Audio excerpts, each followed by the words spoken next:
Assalamualaikum warahmatullahi wabarakatuh.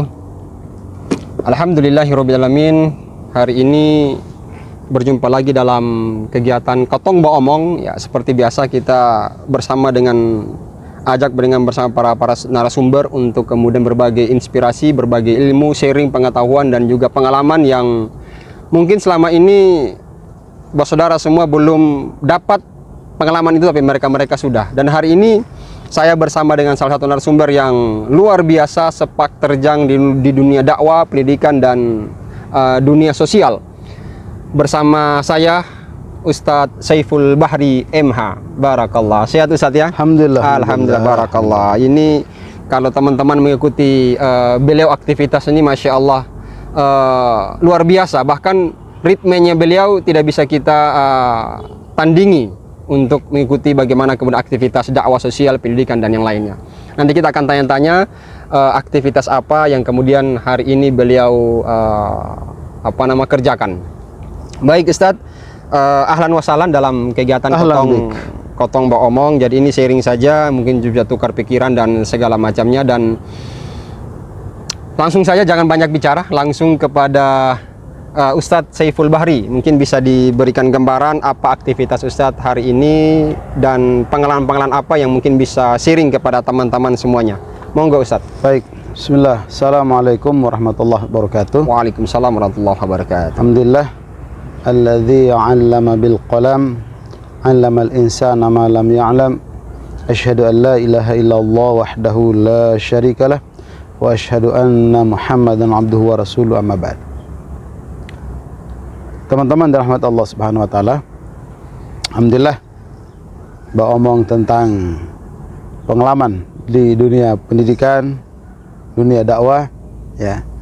Memang kehidupan kita atau manusia ini terbangun peradabannya, ya.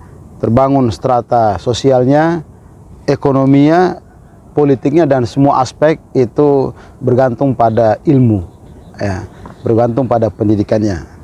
Di semakin bagus pendidikan seorang, misalnya dalam pendidikan politik, maka pelaksanaan praktek politiknya juga insya Allah bagus, ya.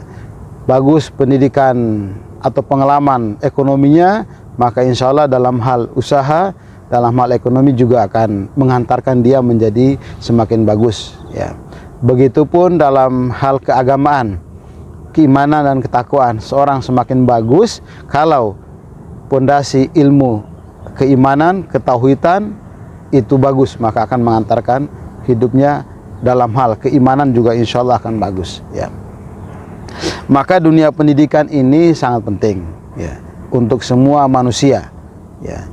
Hari ini kita bisa menikmati terangnya kegelapan malam dengan bola-bola lampu karena hasil ikhtiar mujahadah, ya, Thomas Alva Edison dengan ilmunya yang diikhtiarkan 999 kali gagal, 1 kali sukses, maka jadi lampu. Nah, itu ilmu seperti itu bisa merubah tatanan kehidupan, bisa merubah yang gelap menjadi terang. Teman-teman yang dirahmati Allah Subhanahu wa taala, jadi berbicara ilmu itulah, maka hari ini aktivitas kita di dunia pendidikan ini menjadi sesuatu yang sangat strategis, ya. Sekali lagi, bergerak di dunia pendidikan, mengurus ilmu itu sesuatu yang sangat strategis. Kalau dari sisi agama, amal jariahnya sangat panjang, ya. Betapa bahagianya guru-guru kita dulu yang mengajarkan kita ilmu. Satu saja ilmu yang kita dapatkan, kita ketahui, kita amalkan, dan sampai hari ini terus bertahun-tahun kita amalkan, amal jariahnya didapatkan oleh guru tersebut. Itulah dalam agama salah satu amal jariah yang penting itu adalah ilmu yang bermanfaat.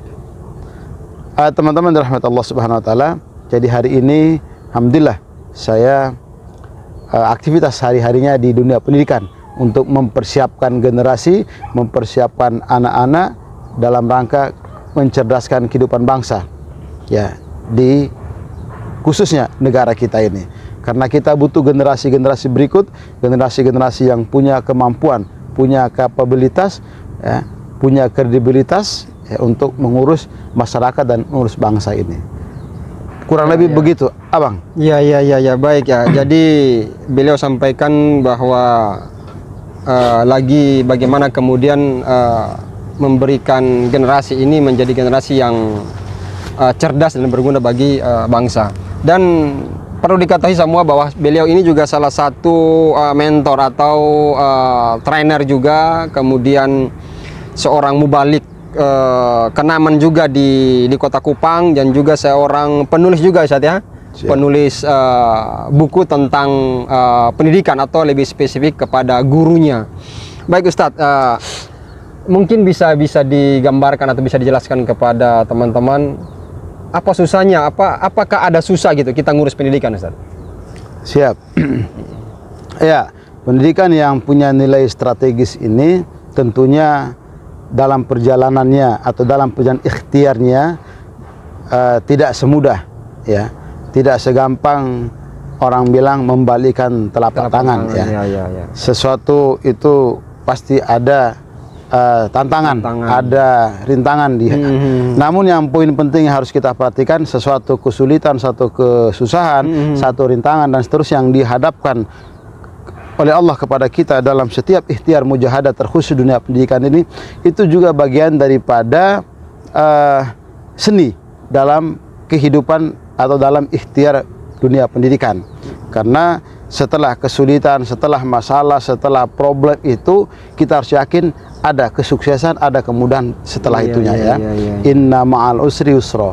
Nah, itu poin penting secara fundamen yang harus kita pahami, sehingga nanti kita kalau bergerak di dunia pendidikan mengalami kesulitan, kemudahan, rintangan dan seterusnya, itu harus kita pandang sesuatu yang biasa, sunatullah, dan kita harus siap mengatasinya.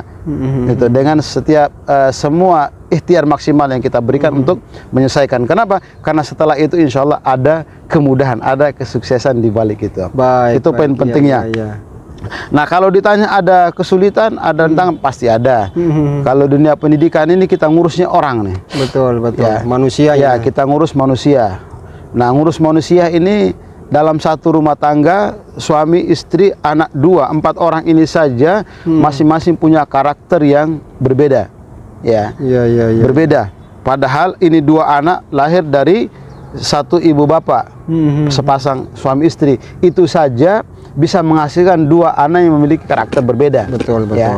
Karena kenapa karakter berbeda? Karena ini karakter bisa turun dari ibunya, dan ibu itu bisa turun dari ibunya ibu atau bapaknya ibu, kakeknya ibu, atau belum dari suami lagi atau dari bapaknya. Nah, itu. Apalagi kalau di dunia pendidikan satu kelas harus 10 atau 20 anak atau 30 anak ditangani oleh satu guru ketika mengajar, itu mengalami banyak persoalan, ya, banyak kendala secara normatif. Namun ilmu ini akhirnya mengatur, walaupun orang dari berbeda-beda sifat karakter tersebut, dengan ilmu itu bisa diatur, dengan manajemen bisa diatur. Maka secara sederhana di sekolah misalnya kita contohkan, orang yang begitu banyak dalam satu kelas 20 anak, satu guru bisa mengatasi, karena kalau guru itu punya ilmu mengelola kelas, guru itu punya ilmu psikologi anak, guru itu punya kemampuan, ya, untuk mengelola kelas atau kemampuan mengatur anak, manajemen mengatur anak, itu ilmu. Nah, maka sekali lagi ilmu itu sangat penting, ya, sangat bermanfaat untuk itu. Jadi kalaupun kendala seperti itu, sama dari sisi manajerial, seorang kepala sekolah atau kepala madrasah atau pimpinannya itu juga mengalami pasti banyak kendala, karena yang dipimpin guru-guru sekian banyak dan juga ditambah dengan siswa yang lebih juga sekian banyak. Kalau satu sekolah itu 500 siswa ditambah dengan katakan 100 guru, berarti sudah 600, ya. Nah, ini yang lingkup kecil. Jadi tetap ada kendala, namun semua masalah akan terselesaikan dengan kompetensi, ya. Kalau di dunia pendidikan ada istilah kompetensi guru, kompetensi kepala madrasah atau kepala sekolah. Nah, ilmu kompetensi ini yang bisa mengatasi semua itu, yang bisa membuat sukses, gitu. Jadi dengan adanya kendala, insya Allah ada solusi dengan ilmu-ilmu tersebut. Begitupun dalam kehidupan yang lain, insya Allah seperti itu.